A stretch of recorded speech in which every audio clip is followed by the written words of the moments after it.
வணக்கம், welcome to review by Ramesh. Arunkumar இயக்கத்தில் GV Prakash இசையில் சியான் விக்ரம் மற்றும் எஸ்.ஏ. சூர்யா நடிப்பில் உருவாகியுள்ள வீர தீர சூரன் படத்தை பற்றி பார்க்க போகிறோம். படத்தில் கதைன்னு பெருசாக எதுவும் இல்லை. படத்தில் பாசிட்டிவும் இருக்குது, நெகட்டிவும் இருக்குது. எனக்கு படம் பிடிக்கலை. ஃபஸ்ட்டு நெகட்டிவை பற்றி பார்த்துரும். படத்தில் making, screen play, technician side ஃபுல்லாகவே புவர் ஒர்க் அப்படின்னு தான் நான் சொல்லுவேன். அதுவும் இல்லாமல் 2 மணி நேரத்தில் இருக்கக்கூடிய படத்தை 2.25 மணி நேரம் எடுத்து வச்சுருக்காங்க. அது படத்துக்கு மிகப்பெரிய மைனஸாக அமைஞ்சிட்டு. படத்தில் ஒவ்வொரு கேரக்டரும் என்ன ப்ளே பண்ணுறாங்க என்பதை அழுத்தமாக சொல்லவே இல்லை. அதில் டைரக்டர் தவறிட்டார் அப்படின்னு தான் சொல்லி ஆகணும். விக்ரம் சார்லாம் எப்பேற்பட்ட நடிகர், அவர்கிட்ட இருந்து அவ்வளோ நடிப்பை வாங்கலாம். ஆனால் டைரக்டர்ஸ் யாருமே அதை பண்ண மாட்டாங்க. இன்னமும் விக்ரம் சாரை சரியாக யூஸ் பண்ணல அப்படின்னு தான் சொல்லி ஆகணும். கடைசியாக வர்ற எல்லா படங்களுமே விக்ரமுக்கு சரியாகவே போகலை. அவர் கொஞ்சம் நல்ல கதையை தேர்ந்தெடுத்து நடித்தார்னா நல்லாயிருக்கும். விக்ரம் படத்துலேயே ஃபேவரட் படமான தூள், சாமி, அருள் அந்த மாதிரி இருக்குன்னு சொல்லி ஒரு எக்ஸ்பெக்டேஷனை ஏற்படுத்திட்டாங்க. அந்த ஒரு எக்ஸ்பெக்டேஷனில் போய் மூவியை பார்த்தோம் அப்படின்னா சுத்தமாக ஒரு ஏமாற்றம் அப்படின்னு தான் சொல்லி ஆகணும். நடிச்சிருக்கிற ஒவ்வொரு கேரக்டருமே சரியாக அவங்களுக்கான கேரக்டரை வெளிப்படுத்தலை, அதுக்கான விளக்கத்தை சரியாக கொடுக்கலை. அதனால் கதை எப்படி போகுது என்னன்னு ஒன்றுமே நமக்கு புரியலை. அந்தளவுக்கு ஆகிப்போச்சு. அது படத்தில் ஒரு பெரிய மைனஸாக இருந்துச்சு.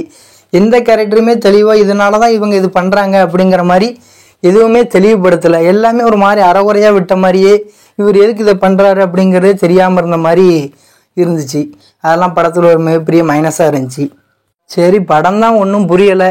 கடைசியில் தூள் படத்தில் வர்ற மதுரை வீரன் சாங்கை, பறவை முனியமா பாடின மதுரை வீரன் சாங்கை படத்தில் வச்சாங்க ஒரு ஃபைட் சீனுக்கு கிளைமேக்ஸில். சரி, கொடுத்த காசுக்கு இந்த பாட்டையாவது மறுபடியும் உருப்படியாக பார்த்துட்டு போகும் அப்படின்னு செம கூஸ் பம்ப்ஸ் ஆனிச்சு அந்த பாட்டு ஸ்டார்டிங் ஆகும்போது. ஆனால் அதையும் ஒரு சீக்கிரம் முடிச்சிட்டாங்க. அது ஒரு ஃபுல் பாட்டு ஓடுற அளவுக்கு ஒரு ஃபைட் சீனை எடிட் பண்ணியிருக்கலாம். அதையும் கொஞ்சம் தவற விட்டாங்க. அதுலேயும் இல்லாமல் போயிட்டு. இதெல்லாம் படத்தில் நெகட்டிவ். படத்தில் பாசிட்டிவ் பற்றி பார்த்தோம் அப்படின்னா விக்ரம் சார் ஃபேன்ஸ் எல்லாத்துக்குமே படம் மேக்ஸிமம் பிடிக்கும். விக்ரம் நடிப்பு அந்த அளவுக்கு சூப்பராக இருந்துச்சு. அதே மாதிரி எஸ்.ஏ. சூர்யா ஃபேன்ஸுக்கும் படம் நல்லா பிடிக்கும். அவர் எப்போ வந்தாலுமே அவர் நடிப்பை கேட்கவே வேண்டாம். அந்த அளவுக்கு இந்த படத்துலையும் நல்ல நடிப்பை வெளிப்படுத்தியிருக்காரு. இதெல்லாம் படத்தில் ஒரு பாசிட்டிவாக இருந்துச்சு. விக்ரம்க்கும் துஷாராக்கும் இடையிலான கெமிஸ்ட்ரி நல்லா ஒர்க் அவுட் ஆகிருந்துச்சி. பார்க்க ஸ்க்ரீனில் அருமையாக இருந்துச்சு. இதெல்லாம் படத்தில் பாசிட்டிவு. ஜிவி பிரகாஷ் குமார் வழக்கம் போல் செஞ்சிட்டாரு. அவர் எப்படி மியூசிக் போடுறாரோ அந்த அளவுக்கு பக்காவாக மியூசிக் போட்டு கொடுத்துட்டாரு. இந்த படத்துலையும் பேக்ரவுண்ட் ஸ்கோரு, சாங்ஸு எல்லாமே படத்தில் அருமையாக இருந்துச்சு. இதெல்லாம் படத்தில் பாசிட்டிவ். ஓவராலாக மூவி எப்படி இருக்குன்னு பார்த்தோம்னா ஒரு ஆவரேஜ் ஃபிலிம் அப்படின்னு தான் சொல்லி ஆகணும். ஓகே, ரிவ்யூ பை ரமேஷ் சேனலை லைக் பண்ணுங்கள், ஷேர் பண்ணுங்கள், நிறைய குறைகளை கமெண்டில் சொல்லுங்கள்.